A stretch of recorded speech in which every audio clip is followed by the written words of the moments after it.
lamang ng isang paghahandog ng kanyang ginawang ganap pagpakailanman ang mga pinagbanal ng Diyos. Pinaging banal ng Diyos. Ang Espiritu Santo ay nagpapatotoo din sa akin tungkol dito. Sinabi niya, ganito ang gagawin kong kasunduan sa kanila pagdating ng mga araw na iyon, sabi ng Panginoon. Tatanim ko sa kanilang puso ang aking mga utos at isusulat ko ang mga iyon sa kanilang mga isip. Pagkatapos ay sinabi pa niya, kalilimutan ko na ang kanilang mga kasalanan at kasamaan, sapagkat pinatawad na ang mga kasalanan, hindi na kailangan pang maghahandog dahil sa kasalanan. Okay. Yan ho, dinescribe yung covenant. What kind of covenant? The covenant being mentioned is through Jesus Christ. Yan ho yung new covenant na binabanggit. Bakit? Ano yung restoration? One giving up His blood for the redemption. So the new covenant is a relationship. Relationship yan ngayon ng tao at sa anak na ipinadala ng Ama sa atin. Kaya dyan, kung titingnan niyo yung mga lectures goals, to know God's covenant, to reveal God's self to all the people, forgive their sins, and hold them accountable. To sense the relief and joy that come from starting over in agreement with someone, to make plans for renewing their personal covenant with God. If that is a personal covenant with God, ang ibinigay dyan sa Hebreo has something to do with the blood. Nakita niyo yan? Kung itutuloy niyo yun mula doon sa 14, no? Makikita niyo yan, it's about Jesus Christ. Jesus Christ giving His life to redeem us from our sin. Yun yung covenant, new covenant. Ngayon, bakit si Jesus Christ? Puntahan naman natin ang Mateo 5. Ayan. Versikulo 5, versikulo 17.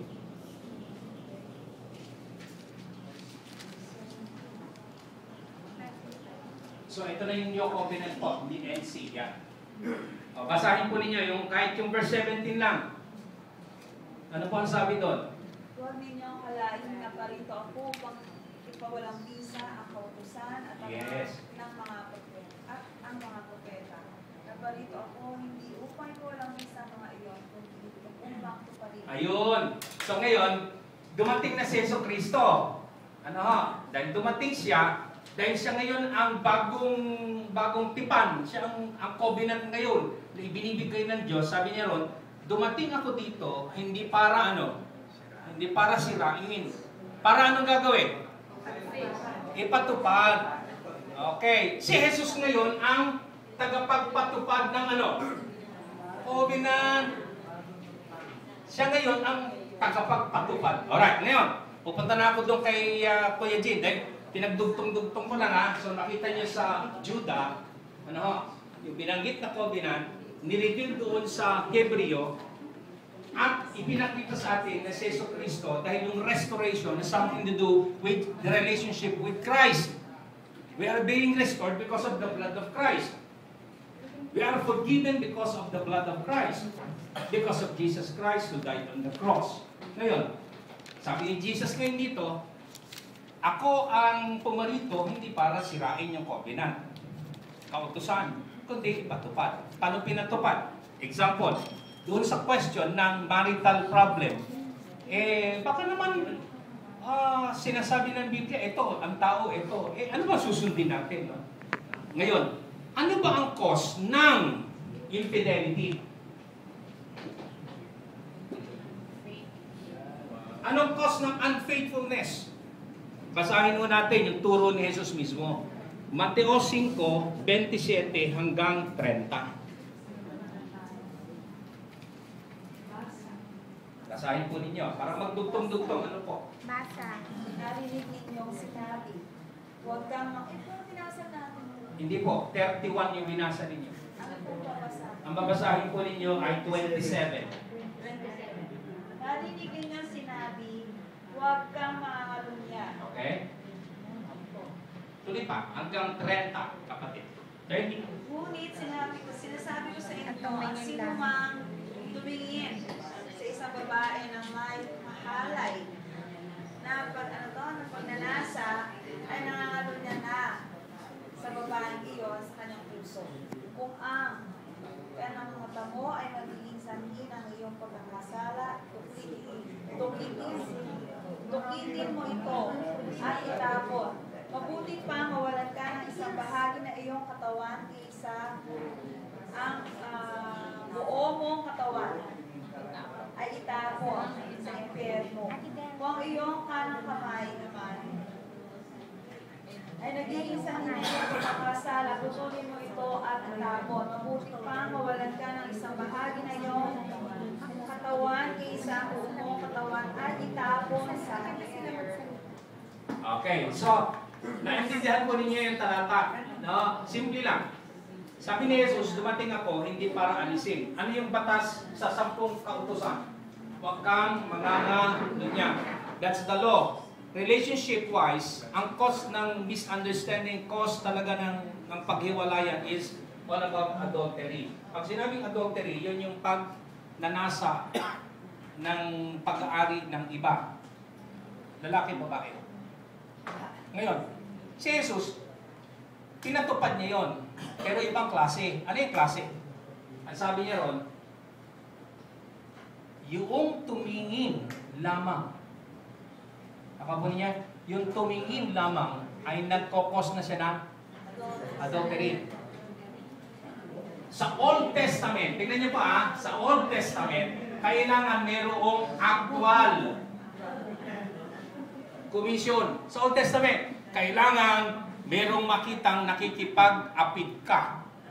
Sa New Testament, iba naman po.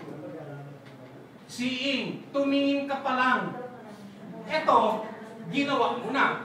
Sa New Testament, tingin pa lang. Bakit? Ang sabi kasi ng Panginoon sa Kristo, ang cost ng mga adulterous relationship ay, ano po? Seeing. Kaya yung mata na yan, delikado.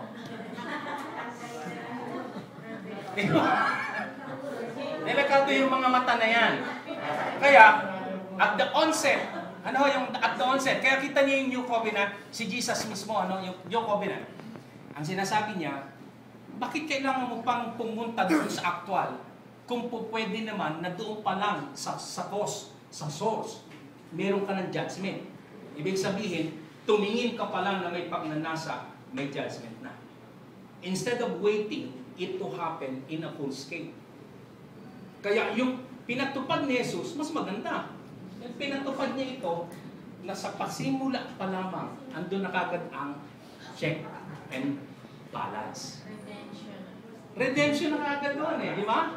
Doon pa lang. Kaya, hindi ho nagtutunggal yung batas ng tao at yung batas ng Diyos. In fact, ang batas ng tao, actual. Ang batas ng Diyos nagsasabi sa atin, kung tayo Kristiyano, o kapatid, yung mata mo, nakakani niya? Sabi mo sa babae, yung damit mo.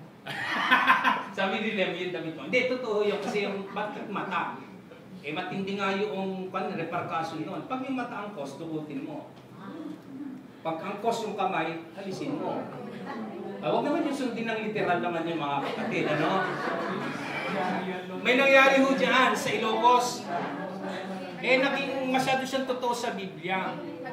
Medyo yung kanyang pagnanasa, nagamit niya. Nagpatanggal naman. Yes. Nagpaka-straight.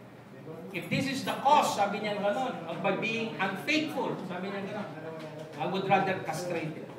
Huwag naman yung gagawin, mga kalalakihan niya na. So, wala hong laban, kundi umpisa pa lamang sinasabi na ng Biblia. Mata. Pero siguro, ang pananaw ko lang, ganito, pag tumingin ka ng minsan, okay yun siguro. Pero pag tumingin kang pangalawa, at tinitingnan mo na, parang hinuhubaran mo na. Delikado na yung pastor, ano ho? Sige. Okay, yun ho ang explanation ko doon sa tanong na kinuha natin yung old position, going to new position.